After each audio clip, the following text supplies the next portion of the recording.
Hey guys, welcome back to another episode of Mike's DVDs and Blu-rays. Today I'm going to show some DVDs and Blu-rays that I have of Italian director Sergio Corbucci. Now he's one of the famous trilogy of Sergios from Italy around the same time. The first one escapes my memory. The second and most famous was Sergio Leone, who made The Good, the Bad, and the Ugly, and the Dollars trilogy with Clint Eastwood. So that would leave Sergio Corbucci as one of the other Sergios.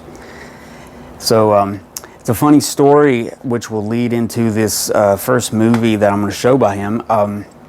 It stars Burt Reynolds, and this was a movie that he detested for years and years and years. Every time the movie was brought up in an interview, he would say, "That was my worst movie, the worst mistake of my life." They would probably only show it in prisons and on airplanes because those are two places you can't get away from it to escape it.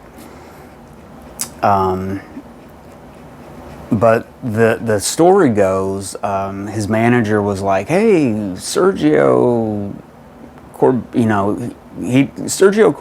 wants you to do this movie over in Italy. Do you want to take it?" And the story goes, Burt Reynolds only heard Sergio, and he assumed it was Sergio Leone, who was pretty hot at the time as a director.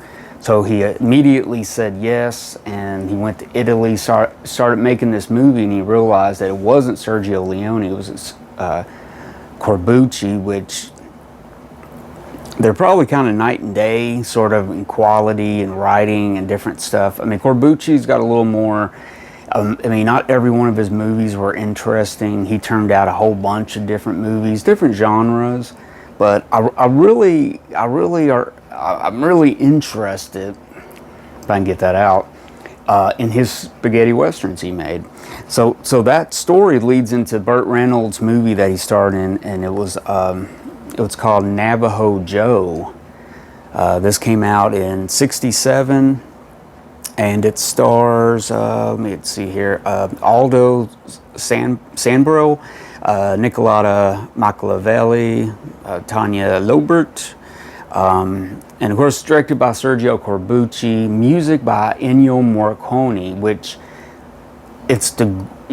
love the music to this movie. If nothing else, the soundtrack is really good. Later on, Quentin Tarantino would use parts of that musical score in Kill Bill, I believe.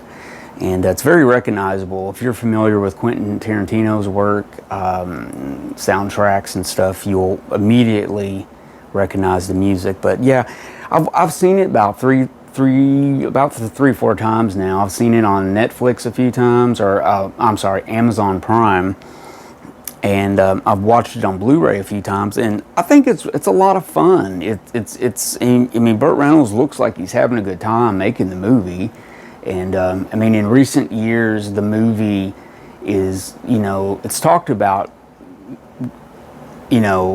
really good now by a lot of critics, and people have really rediscovered the movie, and it's not as bad as he described it. It's just a lot of fun. It's got a lot of action scenes. He's really good on the horse. He does a lot of bareback riding on a horse and stuff, and it's got some really cool scenes. Highly recommend the movie. The score is great. Love the score in this. So yeah, Navajo Joe. The next movie would be considered kind of his first spaghetti western, more or less, or the first one that really got some notice. This movie's actually talked about in pretty high regard. Minnesota Clay. Now this movie came out, I believe it was '65. Let me double check. '66. Okay, this came out in '66. Stars Cameron Mitchell, and he's basically this gunfighter that comes into this town, and the movie really lives up to its name because the clay mud that is in this movie is unreal. I mean, the director wanted to really make it look authentic, because he said, on most westerns I see, they come into a town and everything's nice and clean and proper and everyone's walking around. But in, really how they lived was, if it rained, everything was a big, muddy, nasty mess. So since this is in color and it's some really thick, wet clay they're walking through, but overall it's a great movie. Cameron Mitchell's great in it. It's a great spaghetti western. I'm not sure if I would recommend this as the first movie. If you wanted to check out his career, probably Navajo Joe or this next movie, Django. Now this is his most famous movie that he directed. When was this? When was this? 66 too. I think he turned this out in 66.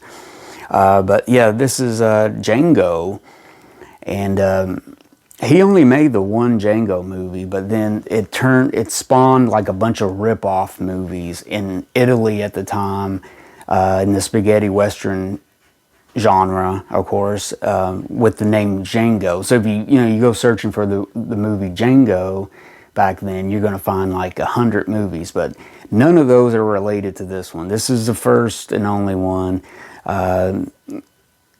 I mean, the movie opens up with like a whoa. It tells a tale of this gunfighter who comes to town. He's dragging a coffin, a little black coffin. He's dragging it.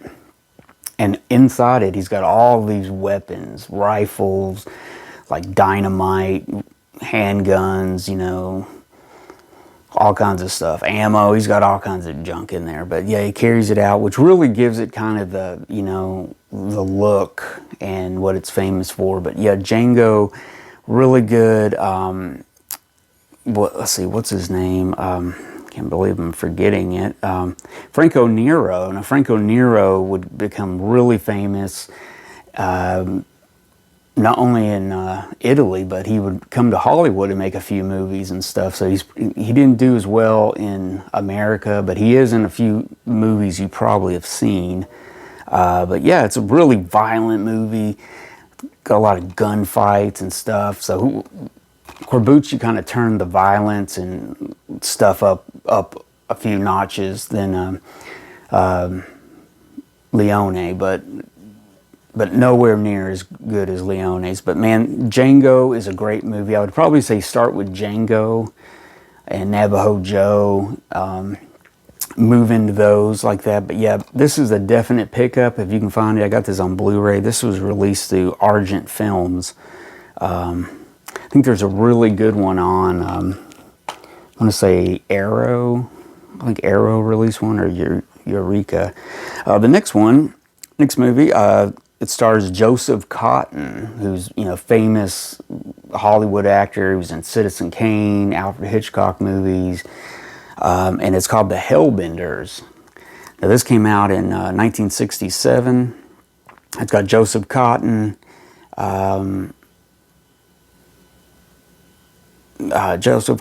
some other Italian actors, but they basically put them over there, and the way they film everything is they basically film it with no sound, and they go back and they redub it later. So, because a lot of these casts in a lot of these Italian westerns, and even just Italian features, this is how they did stuff, but they would have actors from France, Germany, America, all speaking their own language because they didn't know the language. So they're like moving their lips and trying their best to say the script, and then they go back and they redub it, after the film's over.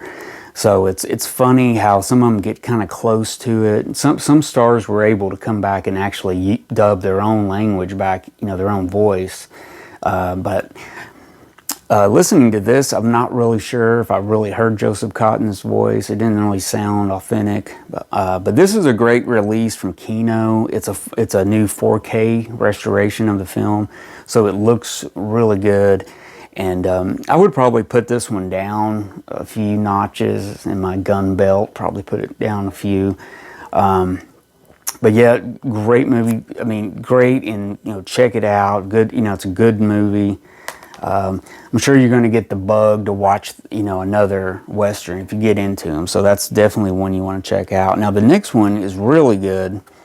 And this stars French actor Johnny Hallyday. And it's called The Specialists. And this is another Kino release. It's 4K restoration. This was made in 1969. And this movie's great. Johnny Holliday's got this... well, wait a minute. Johnny Hallyday, I'm trying to think of what was his little quirk in this movie. He did something all the way through the movie, but this is really good. It's got commentary by filmmaker Alex Cox on the second audio channel. It's also got the French and Italian audio. So if you just want to compare dubbing, if you want to. But yeah, this is a great movie. I'm trying to think here. It's about a notorious gunfighter, Hallyday, whose name is Hud Dixon. He arrives in Blackstone, a town where his brother was wrongfully accused of robbing a bank. God, I couldn't get that out. But yeah, his brother robbed a bank. He's being held in the jail. They lynched him, so he comes back, basically takes revenge on everybody, and it's a cool wham bam, shoot 'em up man movie. Great. I would put this up in the top 3-4 of his movies, of his westerns. Now the next one is regarded as his masterpiece next to Django. And this is a really beautiful release. This is the new restored 50th anniversary restoration of The Great Silence. Now this movie's really good. It's beautiful, beautifully filmed. It's got a great performance by Klaus Kinski, the famous German actor who just went nuts in a lot of American films. You'll definitely recognize his face. This was in 1968. And what I like about it is it takes place in a lot of snowy terrain. It shows a lot of mountains and stuff. Something about westerns that take place in snowy conditions look really cool. Gives it a cool backdrop and everything. So, but yeah, this is a great movie. It's loaded. This edition is loaded with bonus features. It's got a documentary. This was released through Film Movement Classics. There's another edition through Arrow, or I'm going to say Eureka or Arrow. I think it was Arrow released it. But yeah, this is definitely a must get if you're going to get into his films and watch them. Definitely get The Great Silence, Django, and The Specialists are 3 you need to get for sure. But finally, guys, with that being said, this one you definitely got to add there for your number 4 spot for sure, is The Mercenary. Now, I watched this again the other night, and it was a great movie. He also made this in 1968, and it stars, it's got Jack Palance in it, who you'd recognize, in the later years. He was in the the City Slicker movies and stuff. You'd definitely recognize Jack Palance by his voice and everything, but he was in this. He's one of the many Hollywood stars that went overseas and made stuff in the 60s, late 60s and stuff. A lot of times in westerns like this. It also has Giovanni Ralli. Great musical score again by Ennio Morricone. Also Bruno Niccoli does some music work on there. But yeah, it's another great little widescreen western, great looking movie. Highly recommend that. Definitely get that if you're going to get 5 of them. Definitely put this in number 4, and I would say Minnesota Clay is number 5. And if you want to get the other ones to round out some of these, that would be cool. But yeah, these are the Sergio Corbucci westerns. Highly recommend these. Yeah, there you go. So guys, if you like this show, if you like this episode, give me a thumbs up and give me some comments what you think about him, think about these movies if you're familiar with them. Also, if you haven't subscribed to my channel, subscribe. And I got a whole lot of other episodes to check out. So check them out. And I will see you guys again soon.